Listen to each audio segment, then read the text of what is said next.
Kwa jina la Baba na la Mwana na Roho Mtakatifu. Na Bwana awe nanyi. Leo Mama Kanisa anaadhimisha fumbo la Utatu Mtakatifu. Katika Mungu mmoja kuna nafsi watatu, Baba na Mwana na Roho Mtakatifu. Na ndipo tunasema kwamba sio miungu watatu, lakini Mungu mmoja ambaye ndani yake kuna Mungu Baba, Mungu Mwana na Mungu Roho Mtakatifu. Huu tunasema tunaabudu Mungu mmoja katika Utatu Mtakatifu. Sio kwamba tunaabudu Mungu Baba alafu nasahau Mungu Mwana ama Mungu Roho Mtakatifu, lakini wote wameunganika kwa pamoja, ukawa ni Mungu mmoja tu ambaye ndani yake kuna nafsi tatu: Mungu Baba, Mungu Mwana, Mungu Roho Mtakatifu. Na ni katika hali hii, katika sala zetu kila mara tunaanza na ishara ya msalaba, kwa jina la Baba na la Mwana na Roho Mtakatifu, kwa sababu tunaungama na tunasadiki ili fumbo la Utatu Mtakatifu. Na hao wote sio kwamba kuna mmoja ambaye ni mkubwa kuliko yule mwingine, lakini wote wameunganika kwa pamoja, upendo ambao unadhihirika kati ya Baba na Mwana na Roho Mtakatifu. Na si umoja wa nafsi, lakini ni umoja katika hali ya kimungu, ambapo tunasema hizi nafsi tatu siko na utukufu ulio sawa, siko na ukuu ulio sawa. Na hivyo huu umoja unadhihirika kati ya Baba na Mwana na Roho Mtakatifu. Ni Mungu mmoja katika upendo aliyetufunulia katika hizi nafsi tatu ya Baba na Mwana na Roho Mtakatifu. Na hao wote tunawajua vizuri katika ile kazi ya ukombozi, vile hizi nafsi zilivyofanya kazi katika kutukomboa. Ndiposa tunasema kwamba katika kuungama imani yetu, wakati ambao tunakiri imani yetu, tunasema kwamba nasadiki kwa Mungu mmoja, Baba Mwenyezi, muumba wa mbingu na nchi na vitu vyote vinavyoonekana na visivyoonekana. Nasadiki kwa Bwana mmoja Yesu Kristo, mwana wa pekee wa Mungu, aliyezaliwa kwa Baba tangu milele yote, Mungu aliyetoka kwa Mungu, mwanga kwa mwanga, na Mungu kweli kwa Mungu kweli. Nasadiki kwa Roho Mtakatifu, Bwana mleta uzima, atokaye kwa Baba na Mwana, anayeabudiwa pamoja na Baba na Mwana, aliyenena kwa vinywa vya manabii. Kwa hivyo tunaamini na kukiri kwamba kuna Mungu Baba, kuna Mungu Mwana na kuna Mungu Roho Mtakatifu. Na katika nafsi hizi tatu tunaona kuna ubaba ndani yake, kuna umwana ndani yake, na kuna upendo wa kimungu. Na ndiposa huyu Mtakatifu Agostino ambaye alizungumzia kuhusu, ama alikuwa anatafakari kuhusu hili fumbo la Utatu Mtakatifu, yeye mwenyewe alisema ya kwamba kuna Mungu Baba ambaye anapenda milele, kwa sababu fumbo la Utatu Mtakatifu ni fumbo la upendo. Kwa hivyo yeye akatufundisha kwamba Mungu Baba ni yule ambaye anapenda milele, Mungu Mwana ni yule ambaye anapendwa na Baba milele yote, alafu kuna Roho Mtakatifu ambaye ni upendo wa milele kati ya Baba na Mwana. Kwa hivyo katika hii fumbo la Utatu Mtakatifu tunaweza kusema ni fumbo la upendo, ambao huko Baba ambaye anapenda milele, Mwana ambaye anapendwa na Baba milele, na Roho Mtakatifu ambaye ndio upendo kati ya Baba na Mwana. Na huyu Mungu Mwana anayetoka kwa Baba, na vile vile ni ule upendo unaozaliwa milele kati ya Baba na Mwana, na huyu ndiye Roho Mtakatifu. Na sisi kila mara wakati ambao tunakumbuka ile fumbo la Utatu Mtakatifu, tunakumbuka jinsi ambavyo sisi wenyewe kupitia kwa fumbo hili tunaunganishwa na Mungu katika maisha yetu. Sisi tu watoto wa Mungu, tumejaliwa urithi wa milele, na ndiposa tunaona vile huyu Baba ambaye anaomba milele anazidi kutuumba, huyu Mwana anazidi kutukomboa, na huyu Roho Mtakatifu anazidi kututakatifuza katika maisha yetu. Na ndipo tunasema katika hili fumbo la Utatu Mtakatifu tunaona kuna upendo, kuna wema, kuna hukumu, kuna mamlaka na kuna huruma ya Mungu. Na ndiposa katika Mwanzo tumesema asifiwe Mungu Baba na Mwana na Roho Mtakatifu, kwa sababu ametufanyizia huruma yake. Sisi hatuko peke yetu, lakini kwa pamoja tumeshirikishwa Mungu wake. Na ndio tunaona katika masomo yetu ya leo, ambayo hatuwezi kusema yalikuwa yanatufundisha tu wazi ili fumbo, vile Baba yupo, vile Mwana yupo, vile Roho Mtakatifu yupo, lakini yote kwa pamoja yakiunganishwa yanatuonyesha kiini cha Utatu Mtakatifu katika maisha yetu. So, na hapa tunaona Musa anatuelezea matendo makuu ya Mungu aliyoyatendea taifa lake. Yeye aliweza kuwatoa Misri, akawapeleka na kuongoza mpaka nchi ya ahadi.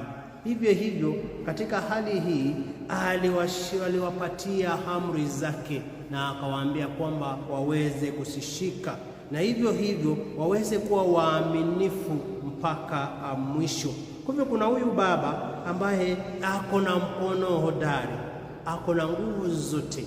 Aliweza kuwaepusha hawa wana wa Israeli, akawafanyia matendo makuu katika safari zao, akaweza kuwafariji, na hivyo hivyo akawapatia ile ahadi ambayo alikuwa amefanya.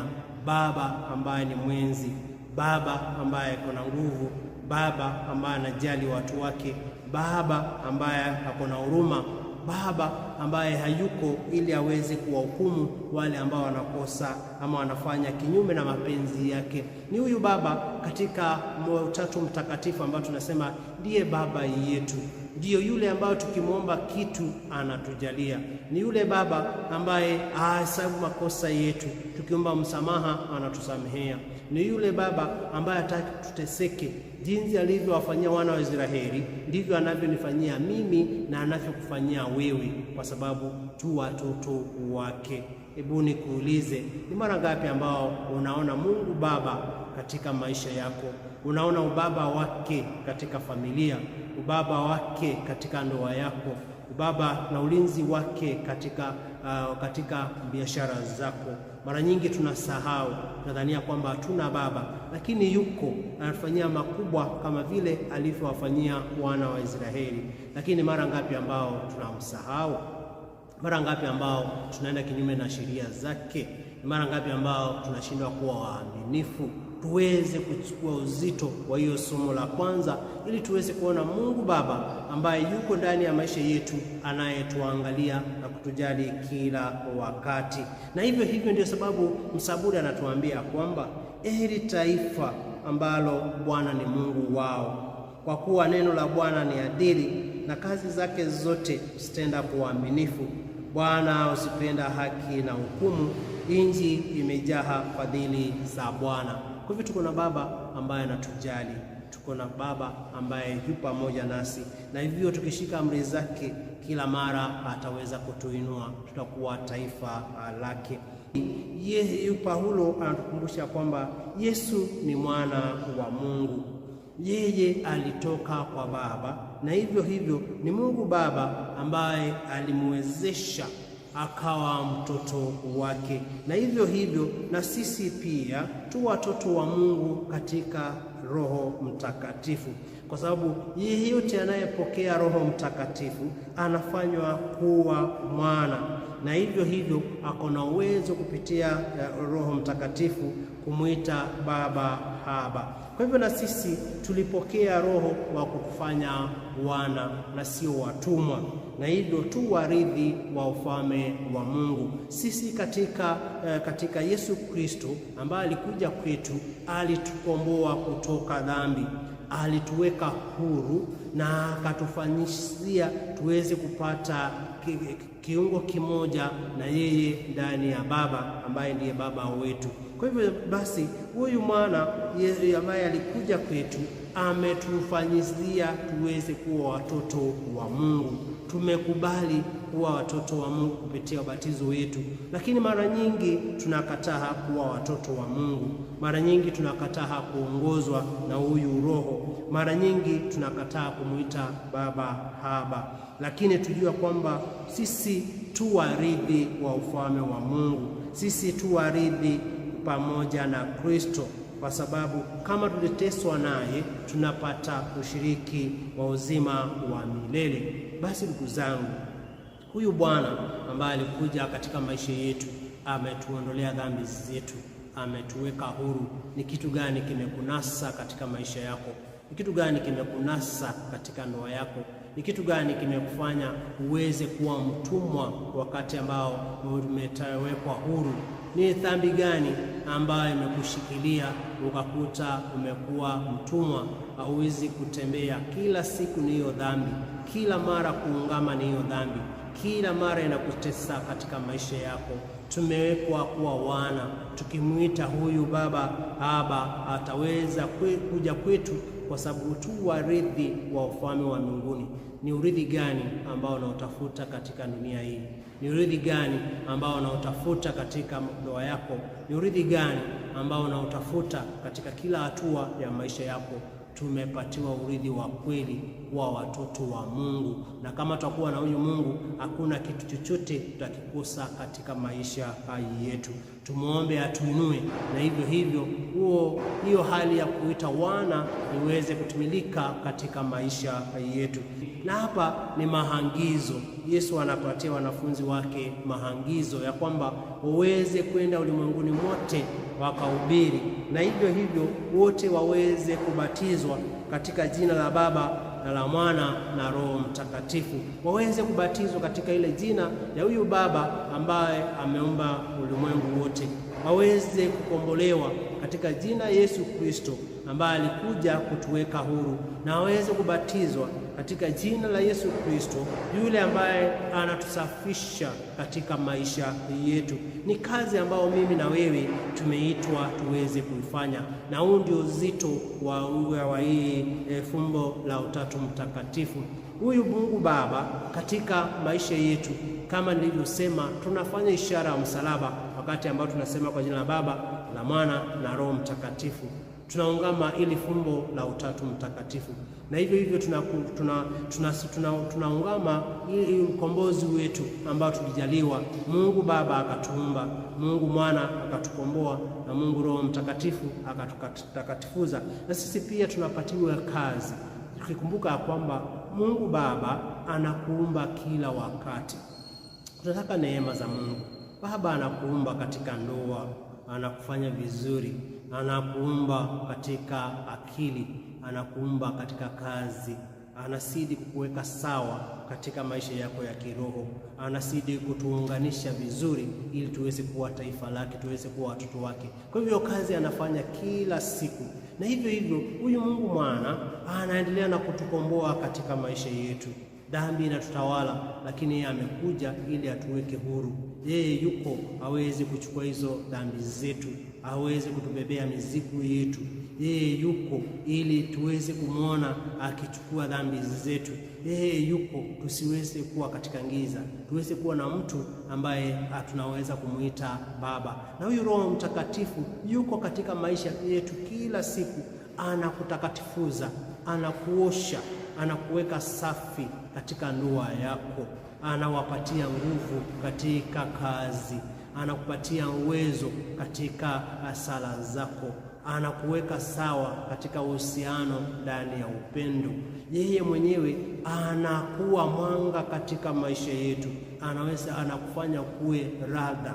Kwa hivyo kama Mungu Baba anasidi kutuumba kila mara, na huyu Mungu Mwana anasidi kutuomba na kutukomboa kila wakati, na huyu Roho Mtakatifu anasidi kutusafisha katika maisha yetu. Hiyo ndiyo kazi ambayo tunaambiwa tuende kuifanya. Tunapoambiwa tuhubiri Injili, ni kwamba tuweze kuumba na Mungu Baba watu wake, taifa teule, tuweze kufanya makuu yale ambayo aliweza kuyafanya, kwa sababu ametuwezesha tuweze kuwa watu ambao wanafanya mazuri, kujenga upya yale ambayo yameharibika, kuweza kuwa na huruma kama vile alivyokuwa na huruma, tuweze kuwa na upendo vile huyu Mungu Baba alivyokuwa na upendo, na hivyo hivyo tuweze kuongoza watu wengine wasitawaliwe na dhambi kama vile huyu Mungu mwana alivyofanya. Tuweze kukomboa watu wale wengine katika utumwa, tuweze kuwanasua katika vitu vyote ambavyo vimewanasa, tuweze kuwabebesha na kuwasaidia kubeba misalaba yao, tuweze kuwaombea ili na wao waweze kuona huyu Mungu mwana ambao anawakomboa ni sisi ambao tumepatiwa kazi. Na hivyo hivyo katika kuhubiri Injili na kubatiza wale wengine, tuongozwe na Roho Mtakatifu. Huyu Roho vile alivyotutakatifuza na kutuosha, na sisi pia tuweze kuosha ndugu zetu, tuweze kuwainua katika yale yote, tuwapatie mwanzo mpya, tuwapatie furaha, tuweze kuwapatia yale mapaji ya Roho Mtakatifu, kwa sababu tumepatiwa huyo Roho ndani ya maisha yetu, na ndio huyu ambao tunaenda kuhubiri Injili naye tuweze kuleta amani pale ambapo kuna mfukano, tuweze kuleta utulivu, yale mema ambayo Roho Mtakatifu anayafanya, na sisi pia tuweze kuyafanya na tuwafanyie watu wale wengine katika maisha yao. Hapo ndio tutakuwa tumetimiza na tumeamini fumbo la imani. Basi ndugu zangu, tuombe Mungu atuwezeshe ili kila mara tuweze kuungama ili fumbo la imani, fumbo la Utatu Mtakatifu, fumbo la upendo wa Mungu kwetu sisi na uhusiano ulioko kati yetu na yeye. Tumsifu Yesu Kristo. Tuombe. Mungu Baba, uliwafungulia watu fumbo lako la ajabu hapo ulipompeleka neno wa kweli na Roho Mtakatifu ulimwenguni. Tujalie tutambue utukufu wa Utatu Mtakatifu wa milele katika kuungama imani ya kweli na kuabudu umoja wa Mungu katika enzi na fahari yake. Naomba hayo kwa njia ya Kristo na Bwana wetu. Na Bwana awe nanyi, na wabariki Mungu Mwenyezi, Baba na Mwana na Roho Mtakatifu. Na watakia sherehe takatifu. Atukuzwe Baba na Mwana na Roho Mtakatifu, kama mwanzo na sasa na siku zote na milele. Amin.